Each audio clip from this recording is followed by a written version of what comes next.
আমি প্রথমে আল্লাহর কাছে এই দোয়া করে শুরু করছি যে আল্লাহ যেন আমাদেরকে এই আসন্ন মাস থেকে সর্বোচ্চ উপকার গ্রহণের তৌফিক দান করেন।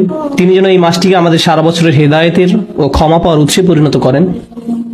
কুরআন মাজিদের একমাত্র সূরা যেখানে রমজান সম্পর্কে আলোকপাত করা হয়েছে সূরাতুল বাকারা। সেই সূরার কিছু অংশ আজ আমি আপনাদের সাথে আলোচনা করতে চাই। আল্লাহ আদম আলাইহিস সালামকে এই অসাধারণ উপহার দিয়েছিলেন। তিনি আদম আলাইহিস সালামের সাথে সরাসরি কথা বলতেন, তিনি তাকে সরাসরি উপদেশ দিতেন, মুক্তভাবে সেখান থেকে আহার করতে বলেছিলেন। তিনি আমাদের মা এবং বাবাকে বলেছিলেন তারা এই জান্নাতে যা ইচ্ছা পেতে পারে। আমরা সবাই গল্পটি জানি, শুধুমাত্র একটি গাছ ছাড়া। এই সকল উপদেশ দেওয়ার মাঝে একটা বিষয়ে আমি আপনাদের মনোযোগ আকর্ষণ করছি, আর তা হলো আল্লাহ সরাসরি আদম আলাইহিস সালামের সাথে কথা বলেছিলেন। তিনি বলেছিলেন উসকুন আনতা ওয়া যাওজুকাল জান্নাহ। সরাসরি কথা বলেছিলেন, তুমিও তোমার স্ত্রী জান্নাতে বসবাস করতে থাকো। আর জান্নাতের ব্যাপারে আল্লাহ বলছেন ইনদা সিদরাতিল মুনতাহা ইনদাহা জান্নাতুল মাওয়া। জান্নাতের অবস্থান অনেক উপরে। আর এই পৃথিবীকে আরবিতে বলা হয় দুনিয়া। দুনিয়া শব্দটি আদনা শব্দের স্ত্রীবাচক রূপ, যার অর্থ হচ্ছে নিচ। অর্থাৎ এই দুনিয়ার জীবন হলো সবচেয়ে নিম্নমানের জীবন। এখান থেকে আপনি শুধু উপরে যেতে পারবেন, আর উপর হলো জান্নাতের অবস্থান। জান্নাতের অবস্থান অনেক উচ্চতে। সূরা আন-নাজমে বলা হয়েছে এর অবস্থান আল্লাহর আরশের ঠিক নিচে। আমি যা বলতে চাচ্ছি, আদম আলাইহিস সালাম যে শুধু সরাসরি আল্লাহর সাথে কথা বলতেন তা নয়, তিনি আল্লাহর খুব নিকটেও ছিলেন।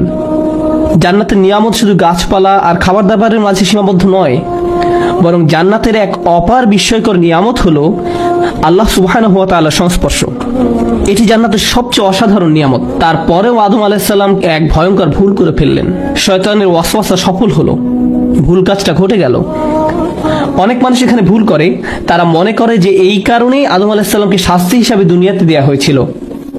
তারা মনে করে যে এই কারণে আদম আলাইহিস সালামকে শাস্তি দেওয়া হয়েছিল, আর শাস্তিটা ছিল জান্নাত থেকে তাকে দুনিয়ায় পাঠিয়ে দেয়া। এভাবেই দুনিয়ার মানব জাতির বসবাস শুরু। আদম আলাইহিস সালামকে শাস্তি স্বরূপ এখানে পাঠানোর ফল। আপনি যদি গভীর মনোযোগ দিয়ে কোরআনের এই বিষয়টি অধ্যয়ন করেন, তাহলে উপলব্ধি করবেন যে না, আদম আলাইহিস সালামকে আসলে এখানে শাস্তি স্বরূপ পাঠানো হয়নি। এটা খ্রিস্টানদের দৃষ্টিভঙ্গি। খ্রিস্টানরা মনে করে যে এই পৃথিবীর জীবন একটি অভিশপ্ত জীবন, এখানে মানুষ তার আদি পাপের প্রায়শ্চিত্ত করছে। কিন্তু আমাদের দৃষ্টিভঙ্গি এটা নয়। আমাদের মত হলো প্রতিটি মানুষ ফিতরাতের উপর জন্মগ্রহণ করে। প্রকৃতপক্ষে আদম আলাইহিস সালামের ঘটনার পরিপ্রেক্ষিতে আল্লাহ এই দুনিয়ার জীবন সম্পর্কে বলেন ওয়াজআলনা লাকুম ফিহা মাআইশ ক্বালিলাম মা তাশকুরুন। আমি তোমাদের জন্য অতি জীবিকা নির্বাহের উপকরণ সমূহ সৃষ্টি করেছি, তোমরা খুব কমই রয়েছে কৃতজ্ঞতা প্রকাশ করো। আল্লাহ এই দুনিয়াকে শাস্তি হিসাবে বর্ণনা করেননি, বরং তিনি এই পৃথিবীর জীবনকে সুন্দর উপভোগ্য এক জীবন হিসাবে বর্ণনা করেছেন। প্রকৃতপক্ষে আপনি যত বেশি কোরআন অধ্যয়ন করবেন, আল্লাহ বর্ণনা করছেন কিভাবে তিনি উট সৃষ্টি করেছেন, কেমন অপরূপ সুন্দর করে তিনি পাহাড় সৃষ্টি করেছেন, আকাশ, গাছপালা, আমাদের খাবার দাবার, তিনি ফলের উপর আবরণ সৃষ্টি করেছেন। অন্য কথায় আল্লাহ এই পৃথিবীকে কুৎসিত রূপে সৃষ্টি করেননি। তিনি এখানে আমাদের জন্য জীবিকা নির্বাহের উপকরণ সৃষ্টি করেছেন যেন আমরা তার কৃতজ্ঞতা প্রকাশ করি। কোরআন মজিদের অনেক জায়গায় আপনি শিখবেন যে এই দুনিয়ার অসংখ্য নিয়ামত রাজি বর্ণনা করার উদ্দেশ্য হলো আমাদেরকে মনে করিয়ে দেওয়ার জন্য যে যদি এই পৃথিবীর নিয়ামত রাজি এত সুন্দর হয়, তাহলে আমাদের আদি গৃহ জান্নাতের নিয়ামত রাজি না যেন কত সুন্দর। এটা আপনাকে জান্নাতের কথা স্মরণ করানোর কথা। এই পৃথিবী জান্নাতের একটা প্রিভিউ। যদিও জান্নাত কল্পনাতীত সুন্দর, কিন্তু কিছু কিছু বিষয় দুনিয়ার সাথে সাদৃশ্যপূর্ণ। আল্লাহ জান্নাতের গাছপালার কথা বর্ণনা করেছেন। এখন আমি আপনি গাছপালা কিভাবে চিনব যদি আল্লাহ দুনিয়াতে গাছপালা না দিতেন? তিনি জান্নাতের নদী, মধু, দুধ, পাখির গোশত সম্পর্কে বলেছেন কোরআনে। আপনি কখনোই এই নিয়ামতগুলোর কদর করতে পারতেন না যদি এখানে তার কিছুটা স্বাদ না পেতেন। তাই এক দৃষ্টিতে বলা যায় তিনি এই দুনিয়াকে জান্নাতের একটি প্রিভিউ হিসেবে তৈরি করেছেন। যাই হোক, আমি আমার পূর্বের বক্তব্যে ফেরত আসছি। আদম আলাইহিস সালাম আল্লাহর খুব নিকটে ছিলেন। এখন সেই ভুলের কারণে আল্লাহ তাকে দুনিয়ায় পাঠিয়ে দিলেন। আবার বলছি, আমরা এখন জানি এটা শাস্তি ছিল না, কিন্তু তবু এটাকে একটা শাস্তি মনে হয়, কারণ তাকে জান্নাত থেকে বের করে এখানে পাঠিয়ে দেওয়া হলো। জান্নাতের সবকিছু চিরস্থায়ী। আপনি বৃদ্ধ হয়ে পড়বেন না, অসুস্থ হবেন না, কোনো কিছুর ভয় নেই, কোনো দুঃখ নেই। আর এখানে লাকাদ খালাকনাল ইনসানা ফি কাবাদ, নিশ্চয়ই আমি মানুষকে শ্রমনির্ভর রূপে সৃষ্টি করেছি। মানুষ এখানে ক্ষুধার কষ্ট পাবে, অসুস্থ হবে, দুর্বল হবে, পরিশ্রম করতে হবে। কোনো সমস্যা ছাড়া থাকা যাবে না। এই পৃথিবী সমস্যায় পরিপূর্ণ, এটা এমনই। এই পৃথিবী সুন্দর হলেও আমাদের প্রত্যেকেরই জীবনে কোনো না কোনো সমস্যা রয়েছে। একটু কল্পনা করুন, আদম আলাইহিস সালামের কেমন খারাপ লাগতো যখন তিনি ভাবতেন যে তিনি আল্লাহর কত নিকটে ছিলেন, আর এখন তিনি আল্লাহ সুবহানাহু ওয়া তাআলা থেকে কত দূরে রয়েছেন। তাকে এত বেশি সম্মান এবং মর্যাদা দেওয়া হয় যে ফেরেশতাদের পর্যন্ত নির্দেশ দেওয়া হয়েছিল তাকে সিজদা করার জন্য।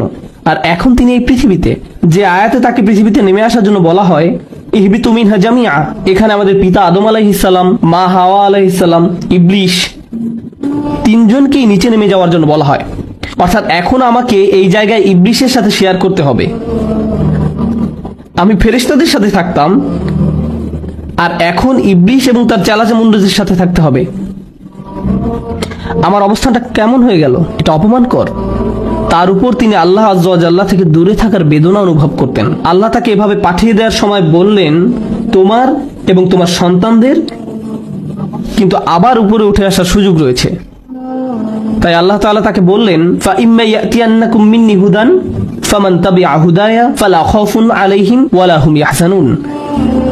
অতঃপর যখন আমার পক্ষ থেকে তোমাদের কাছে কোনো হিদায়াত আসবে, তখন যারা আমার হিদায়াত অনুসরণ করবে তাদের কোনো ভয় নেই। কিন্তু যখন আমার পক্ষ থেকে কোনো পথ নির্দেশনা আসবে, এখানে বহু বচন ব্যবহার করা হয়েছে, অর্থাৎ শুধু আদম আলাইহিস সালাম নয়, বরং তার সন্তানদের প্রতি যদি কোনো পথ নির্দেশনা আসে ইতিহাসের যে কোনো সময়, যখন আমি হিদায়াত পাঠাবো, তখন যে কেউ তা মেনে চলার সিদ্ধান্ত নিবে, তাদের কোনো ভয় থাকবে না এবং তারা দুঃখিতও হবে না। আর এটা শুধু এই জীবনের জন্য নয়, বরং ফালা খাউফুন আলাইহিম ওয়ালা হুম ইয়াহজানুন। এই আয়াতের সত্যিকারের ইঙ্গিত হলো জান্নাতি জিন্দেগির প্রতি। জান্নাতের অন্যতম একটা শ্রেষ্ঠ উপহার হলো সেখানে কোনো ভয় এবং দুঃখ থাকবে না। অর্থাৎ আল্লাহ তাকে বলছেন, এই হিদায়াতের অনুসরণ করো, তাহলে তুমি আবার জান্নাতে উঠে আসতে পারবে, তুমি আবার তোমার আদিগৃহ জান্নাতে ফিরে আসতে পারবে। আদম আলাইহিস সালামকে এই অঙ্গীকার দেওয়া হয়েছিল, ভালো কথা।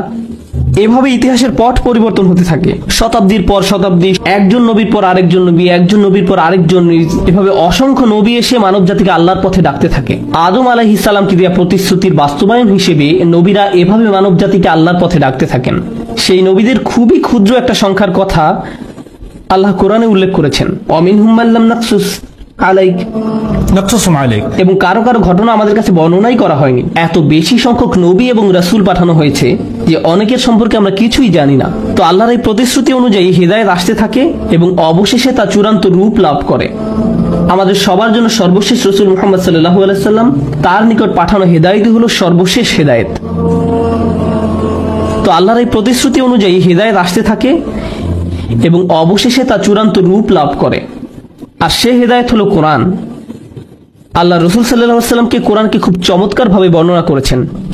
তিনি বলেন, হুয়া হাবলুল্লাহিল মাতিন মিনাস সামাই ইলাল আরদ। কোরআন হলো আকাশ থেকে দুনিয়ায় আল্লাহর সম্প্রসারিত একটি রশি। কোরআন হলো আকাশ থেকে দুনিয়ায় আল্লাহর সম্প্রসারিত একটি রশি। কোরআনও এভাবে এসেছে, ওয়াতাসিমু বিহাবলিল্লাহি জামিআ ওয়া লা তাফাররাকু। আর তোমরা আল্লাহর রজ্জুকে সুদৃঢ়ভাবে ধারণ করো, পরস্পর বিচ্ছিন্ন হয়ো না। আর অনেক সাহাবীর মতে এখানে আল্লাহর রজ্জু হলো আল কোরআন। আগে আমি আপনাদের বলেছিলাম, অর্থাৎ কোরআনকে শক্ত করে আঁকড়ে ধরো।